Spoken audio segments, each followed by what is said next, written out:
Radio centro video. Žvaigždės anekdotas. Įlipo bobutė į troleibusą. Atsisėdo ir paprašė išmušti talonėlį.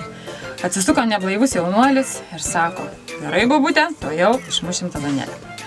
Atsisuko į kitą jaunuolį ir sako: kareivį, išmuškite talonėlį. Pasipiktinęs žmogus sako: aš ne kareivis, aš jūreivis. Gerai, atsisuka į bobutę vėl, sako: nieko nebus, bobutė, mes laive.